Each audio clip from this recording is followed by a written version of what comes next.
ಸರಳ ಸಂಸ್ಕೃತ ಕಲಿಕೆಗೆ ನಿಮಗೆಲ್ಲರಿಗೂ ಹಾರ್ದಿಕ ಸ್ವಾಗತ. ಇಂದಿನ ಸೆಷನ್ನಲ್ಲಿ ನಾವು ರಾಮನು ಹೋಗ್ತಿದ್ದಾನೆ, ಅವನ ಜೊತೆ ಲಕ್ಷ್ಮಣನೂ ಕೂಡ ಹೋಗ್ತಾನೆ ಅನ್ನೋದಕ್ಕೆ ಸಂಸ್ಕೃತದಲ್ಲಿ ಹೇಗೆ ವಾಕ್ಯ ಪ್ರಯೋಗವನ್ನು ಮಾಡೋದು ಅನ್ನೋದನ್ನು ನೋಡೋಣ. ಅವನೂ ಕೂಡ, ಅವಳೂ ಕೂಡ ಅಂತ ನಾವು ವಾಕ್ಯ ಪ್ರಯೋಗವನ್ನು ಹೇಗೆ ಮಾಡೋದು ಅನ್ನೋದನ್ನ ಇವತ್ತಿನ ಸೆಷನ್ನಲ್ಲಿ ನೋಡೋಣ. ರಾಮನು ಹೋಗುತ್ತಾನೆ, ರಾಮಃ ಗಚ್ಚತಿ. ಅವನ ಜೊತೆ ಲಕ್ಷ್ಮಣನು ಕೂಡ ಹೋಗುತ್ತಾನೆ, ಲಕ್ಷ್ಮಣಃ ಅಪಿ ಗಚ್ಚತಿ. ರಾಮಃ ಗಚ್ಚತಿ, ಲಕ್ಷ್ಮಣಃ ಅಪಿ ಗಚ್ಚತಿ. ಲಕ್ಷ್ಮಣನು ಕೂಡ ಹೋಗುತ್ತಾನೆ. ಅಪಿ ಗಚ್ಚತಿ, ಲಕ್ಷ್ಮಣಃ ಅಪಿ ಗಚ್ಚತಿ. ರಾಮಃ ಗಚ್ಚತಿ ಅಂತ ರಾಮನು ಹೋಗುತ್ತಾನೆ, ಲಕ್ಷ್ಮಣನು ಕೂಡ ಹೋಗುತ್ತಾನೆ ಅನ್ನೋದಕ್ಕೆ ಲಕ್ಷ್ಮಣಃ ಅಪಿ ಗಚ್ಚತಿ. ವನಿತಾ ಹಸತಿ, ವನಿತಾ ಹಸತಿ. ಅವಳ ಜೊತೆ ರಾಧಾಳು ಕೂಡ ನಗುತ್ತಾಳೆ. ವನಿತಾಳು ನಗುತ್ತಾಳೆ, ಅವಳ ಜೊತೆ ರಾಧಾಳೂ ಕೂಡ ನಗುತ್ತಾಳೆ. ವನಿತಾ ಹಸತಿ, ರಾಧಾ ಅಪಿ ಹಸತಿ. ರಾಧಾ ಅಪಿ ಹಸತಿ. ಪಿಬತಿ ಅಂತಂದ್ರೆ ಕುಡಿಯುತ್ತಾನೆ. ಅಶ್ವಃ ಪಿಬತಿ, ಅಶ್ವಃ ಪಿಬತಿ. ಗಜಃ ಅಪಿ ಪಿಬತಿ. ಕುದುರೆಯು ಕುಡಿಯುತ್ತೆ, ನೀರನ್ನ ಕುಡಿಯುತ್ತೆ.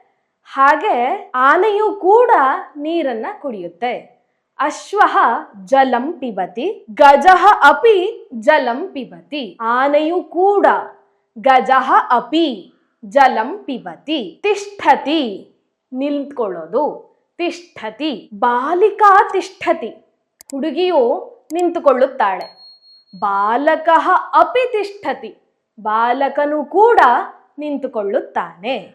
ತಿಷ್ಠತಿ ಅಪಿ ತಿಷ್ಠತಿ, ಕೂಡ ನಿಂತುಕೊಳ್ಳುತ್ತಾನೆ ಅಂತ. ಪಶ್ಯತಿ ಅಂತಂದ್ರೆ ನೋಡುತ್ತಾನೆ ಅಥವಾ ನೋಡುತ್ತಾಳೆ ಅಲ್ವಾ. ಮಧುರಾ ಪಶ್ಯತಿ, ಮಧುರಾಳು ನೋಡುತ್ತಾಳೆ, ಅವಳ ಜೊತೆ ಗೀತಾ ಕೂಡ ನೋಡುತ್ತಾಳೆ. ಮಧುರಾ ಪಶ್ಯತಿ, ಗೀತಾ ಅಪಿ ಪಶ್ಯತಿ.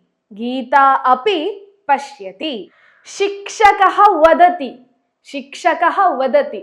ಶಿಕ್ಷಕನು ಹೇಳುತ್ತಾನೆ. ಛಾತ್ರನು ಕೂಡ ಶಿಕ್ಷಕನ ಜೊತೆ ಹೇಳುತ್ತಾನೆ ಅನ್ನೋದಕ್ಕೆ ಛಾತ್ರಃ ಅಪಿ ವದತಿ. ಶಿಕ್ಷಕಃ ವದತಿ, ಛಾತ್ರನು ಕೂಡ. ಛಾತ್ರಃ ಅಪಿ ವದತಿ. ಮಾತಾ ಖಾದತಿ, ಅಮ್ಮ ಊಟ ಮಾಡ್ತಾರೆ. ಮಾತಾ ಖಾದತಿ, ಪಿತಾ ಅಪಿ ಖಾದತಿ. ಅಪ್ಪ ಕೂಡ ಊಟ ಮಾಡ್ತಾರೆ. ಪಿತಾ ಅಪಿ ಖಾದತಿ. ನಾವಿಲ್ಲಿ ನೋಡ್ಬೇಕಾಗಿರೋ ಅಂಶ ಏನು ಅಂತಂದ್ರೆ, ಮೊದಲು ನಾಮಪದ ಬರುತ್ತೆ, ನಾಮಪದ ಅಥವಾ ಸರ್ವನಾಮ ಪದ ಬರುತ್ತೆ. ಆನಂತರ ಸಾದಾ ಸೆಂಟೆನ್ಸ್ ಇರುತ್ತೆ, ರಾಮನು ಹೋಗುತ್ತಾನೆ ಅನ್ನೋ ತರ. ರಾಮ ಹೋಗುತ್ತಾನೆ, ಅಲ್ಲಿ ಏನಾಗುತ್ತೆ, ರಾಮಃ ಗಚ್ಚತಿ ಅನ್ನೋದ್ರಲ್ಲಿ ನಾಮಪದ ಮತ್ತೆ ಕ್ರಿಯಾಪದ ಅಷ್ಟೇ ಇರುತ್ತೆ. ನಂತರದ ಸೆಂಟೆನ್ಸ್ ಅಲ್ಲಿ ನಾವು ಲಕ್ಷ್ಮಣನು ಕೂಡ ಹೋಗುತ್ತಾನೆ ಅನ್ನೋದ್ರಲ್ಲಿ ಲಕ್ಷ್ಮಣಃ ಅಪಿ ಗಚ್ಚತಿ, ನಾಮಪದ ಆದ ನಂತರ ಅಪಿ, ಆಮೇಲೆ ಕ್ರಿಯಾಪದ. ಲಕ್ಷ್ಮಣಃ ಅಪಿ ಗಚ್ಚತಿ.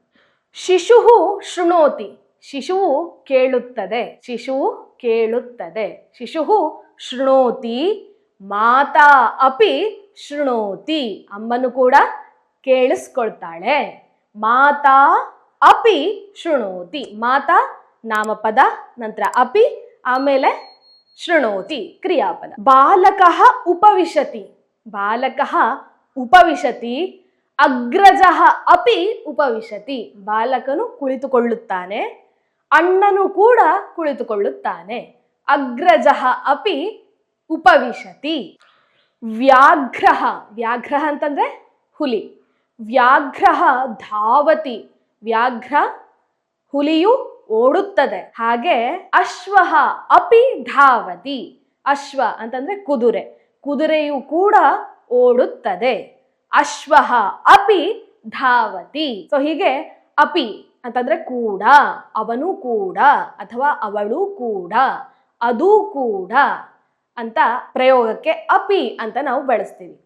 ಸೊ ಇವತ್ತಿನ ಸೆಷನ್ನಲ್ಲಿ ನಾನು ಹೇಳಿರುವಂತಹ ಅಂಶ ಅಪಿ ಅನ್ನೋದರ ಪ್ರಯೋಗ ನಿಮಗೆ ಗೊತ್ತಾಗಿದೆ ಅಂತ ಅನ್ಕೊಳ್ತೀನಿ. ಗೊತ್ತಾಗಿದ್ದ ಪಕ್ಷದಲ್ಲಿ ಅಪಿ ಪಶ್ಯತಿ, ಅವನೂ ಕೂಡ ಅಥವಾ ಅವಳೂ ಕೂಡ ನೋಡುತ್ತಾಳೆ ಅಥವಾ ನೋಡುತ್ತಾನೆ. ಹಾಗೆ ಅಪಿ ವದತಿ, ಕೂಡ, ಅವನು ಕೂಡ ಅಥವಾ ಅವಳು ಕೂಡ ಹೇಳುತ್ತಾಳೆ ಅಥವಾ ಹೇಳುತ್ತಾನೆ ಅನ್ನೋದಕ್ಕೆ ವಾಕ್ಯ ರಚನೆ ಏನಾಗುತ್ತೆ ಅನ್ನೋದನ್ನ ನಮಗೆ ಕಾಮೆಂಟ್ ಮೂಲಕ ತಿಳಿಸಿ. ಧನ್ಯವಾದ.